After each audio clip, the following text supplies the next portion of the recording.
Hi, hope everyone's feeling okay. I've put this video together because I've had a little bit of feedback from students today regarding the work that was sent out and a little bit of confusion. So I'm going to I've sent the work out to you again. Not, of course, that you have to do the whole thing again, but just to give you a little bit of a tutorial about four-figure grid references, which, you know, it's a complex, challenging skill to learn, and it's obviously a little bit more difficult because we're not in the classroom to go over it one-on-one with you. But that's what the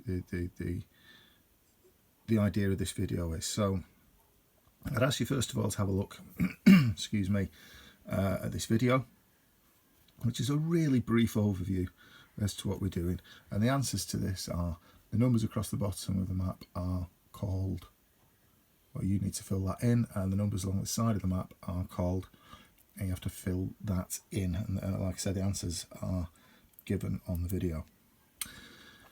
Right, so if we just have a look at the diagram that we've got here, it might be easier to visually show you what's going on rather than read through this. But I do want, obviously, this to go down into your exercise book.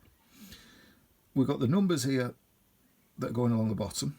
They're increasing as we go across. The lines are running from north to south, but they are called the eastings. These are the numbers that we will always put first as part of the four-figure grid reference. Okay, so when Steve on the video was talking about along the corridor, that's what he meant. The numbers here are these lines, these blue lines here, that are running from east to west. And again, they're numbered at either end.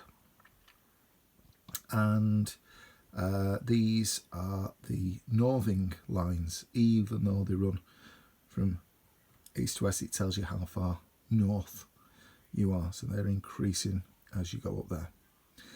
Now, what I've put on the side here, obviously out of a textbook, that is the textbook description. But what I would say, if we're trying to give a six-figure grid reference, sorry, a four-figure grid reference, then I would find the square, because these lines are forming squares. You can see here there's 3 squares there, 3 there, 3 there.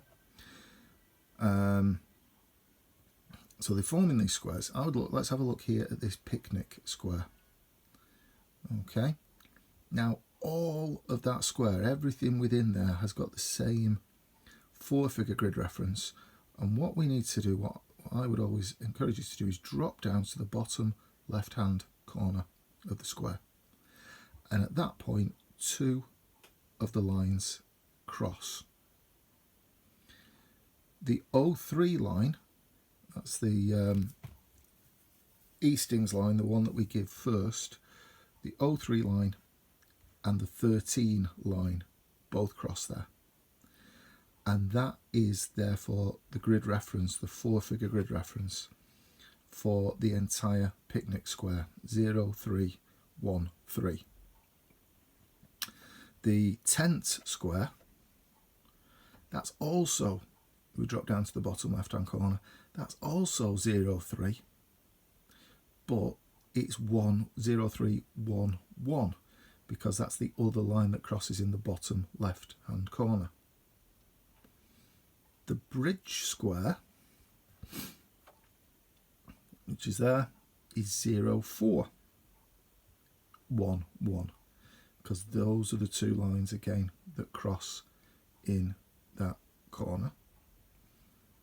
And the church square is 0512 because again those are the lines, the 2 lines that cross in the bottom left hand corner of it.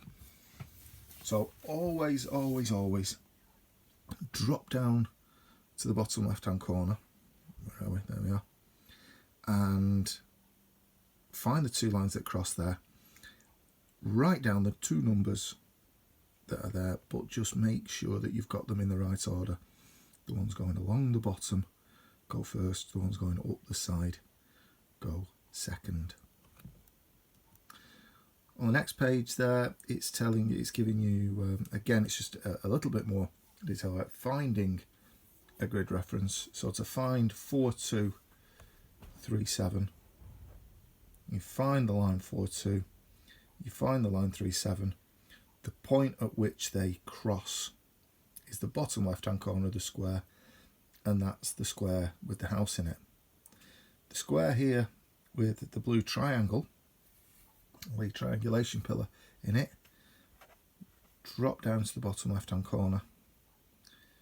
The number on the bottom is 40, the number up the side is 37, so that square, that entire square, will be 4037. And this centre square here, bottom left hand corner, we drop down to, first line is 41, and then we have 36. So 4136, 2 lines that cross in the bottom left hand corner. That's the address, so to speak, for the entire square. Now from that, I've asked you to go on to this, to use this map to answer the TestMoz quiz. And there's 15 questions on the TestMoz quiz. I want you to have a go at it. And I did say the pass mark's 100%. Have a go until, keep going on until you get 100%. I would say have a go. If you get up to 5 times and you've still not got 100%, but your scores are going in the right direction, then that's fine. And just record, I'll be able to see your score at this end. Now I'm just gonna drop out of that so that I can then zoom in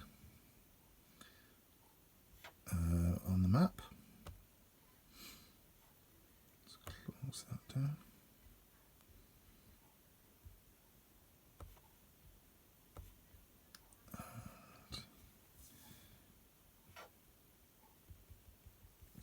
Just a couple of things that might, that might have been getting in the way. People down here, this line, this grid line here, that is 90. If you think about it, if you're looking across, you've got 90, 91, 92, 93, 94. Going up the side here, I know that there are a lot of other numbers around there. You don't need to worry about them. Think about 08, 09. And then as we go further up, 10, 11. Okay.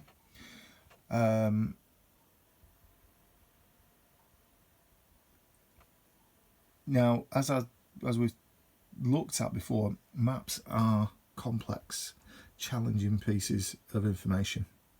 There's a lot of stuff on there. Okay, but if we can just get this little code going here. So, for example, there's the blue line 92, there's the blue line 10, there's the blue line 91. So this square here, in which there's a symbol there, that symbol isn't petrol station, as quite a lot of D of E's in year 9 have told me in the past. It's actually a public house, it's the Fairview. That symbol there is for public telephone. We've got Chadwick Fold there, which I assume is something to do with maybe that cluster of buildings there, which is most probably a farm. But down in the bottom left hand corner of that square, we've got line 91 and line 10. So the 4-figure grid reference for that square there is 9110. Okay, I hope that's helped. I hope that you've had that things are a little clearer there. Like I said, I'm posting the workout again to you. Have a go at the quiz, and after 5 attempts, as long as your scores are improving after you've had the 5 attempts, then have a go. We're trying to build a little bit of resilience here. I absolutely guarantee that this is a challenging skill, and I remember myself however many years ago learning this for the first time and getting it wrong and thinking it was some sort of weird, impossible map reader's code that I couldn't break.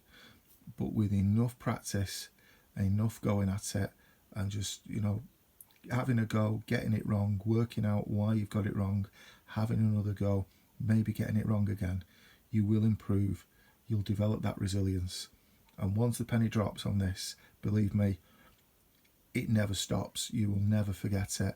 We can move on then next lesson, which we will do, to 6-figure grid references.